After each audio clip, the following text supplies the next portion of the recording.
Hi friends, నేను మీ సంజీవ్ పాకి. ఇవాళ సరికొత్త జోకులు సరదాగా చెప్పుకొని నవ్వుకుందాం. ఒకసారి ఒకడు జ్యోతిష్యుడి దగ్గరికి వెళ్ళాడు.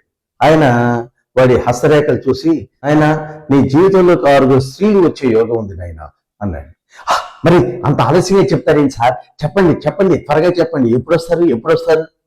మరీ అంత ఆనందం పనికిరాదు నాయన. 6 స్త్రీలు అంటే నీకు 6 ఆడ సంతానం అనేది దాని అర్థం నాయన. మనవాడు కళ్ళు తిరిగి పడిపోయాడు. ఒక సీనియర్ హీరోకి మేకప్ మ్యాన్ కావాలి. ఇంటర్వ్యూస్ జరుగుతుంటే, ఏమయ్యా నీకు మేకప్ మ్యాన్ గా ఏమైనా అనుభవం ఉందా? చాలా అనుభవం ఉంది సార్. 15 ఏళ్ళు తాపీ మేస్త్రిగా పనిచేశా. పాటలను కూడా కొత్తగా దగదగలాడేలా చేసేవాడిని సార్. ఇదే ఆ పాత హీరోని కూడా తలతలా మెరిసేలా చేస్తానని ఉద్దేశం. ఒకసారి ఒక ఫ్రెండ్, ఏంట్రా ఆ ఫోటో స్టూడియో వాడితో అట్లా పోట్లాడుతున్నావు? ఏం లేదురా, నా పెళ్లి ఫోటోలు వీడియోలు తీసింది వాడే. ఆ వీడియోలో మా మామగారు నాకు కాళ్ళు కడుగుతున్నప్పుడు వాడి ఇన్సెట్ లో ఆ వసుదేవుడు గాడిద కాళ్ళు పట్టుకున్నట్టుగా చూపిస్తున్నట్టు, అందుకనే పోటాడుతున్నా. ఏమండి, బహుశా ఆ ఫోటో స్టూడియో వాడు కూడా ఆడపిల్ల తండ్రి అయి ఉంటాడు. అందుకే ఇలా చూపించుంటాడు. ఏమంటారు? ఎప్పుడు చూసినా అదే హోటల్లో భోజనం చేస్తావు, ఏమిటి విశేషం?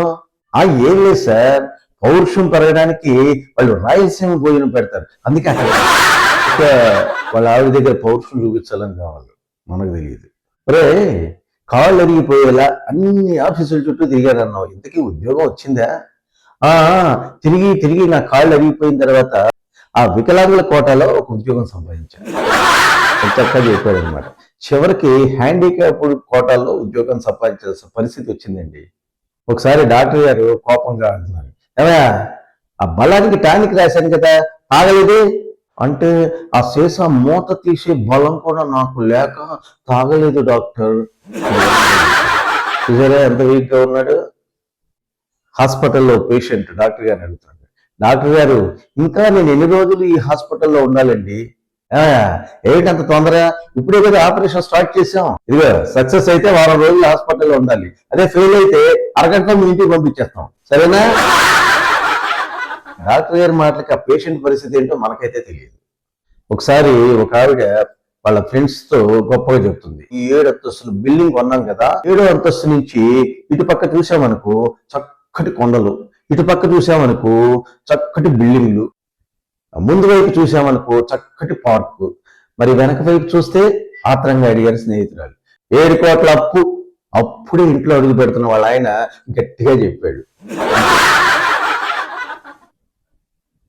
అంతే, వాళ్ళ ఆవిడ మొహం మాడిపోయింది. ఒకసారి 2 బొద్దింకలు స్వర్గంలో కలుసుకొని, అవునే నువ్వు ఎలా చచ్చిపోయావు? నాదా బేగాం దెబ్బ, స్ప్రే చేసి చచ్చినోడు. మరి నువ్వెలా చచ్చిపోయావు? నాదా పారగాన్ దెబ్బ, చూపుతో తూర్కాడు దొంగ చచ్చినోడు. ఏమండి, నిజంగా బొద్దింకలకు మాటలు వస్తే ఇలాగే మాట్లాడుకుంటాయో, అంతేనా? ఒక ఆవిడ మాల్కి వెళ్తే అక్కడ సేల్స్ మ్యాన్ అంటున్నాడు, మేడం ఈ మధ్య కొత్తగా వచ్చింది మిషన్, కాళ్ళు పిసికే మిషన్, తీసుకెళ్ళండి. నాకు దాంతో అవసరం లేదండి, నాకు ఈ మధ్య పెళ్ళయింది, మా వారు ఉన్నారు ఇంట్లో. ఆయన ఏం చేస్తారో మనకైతే తెలియదు, కానీ మిషన్ మాత్రం కొనలా.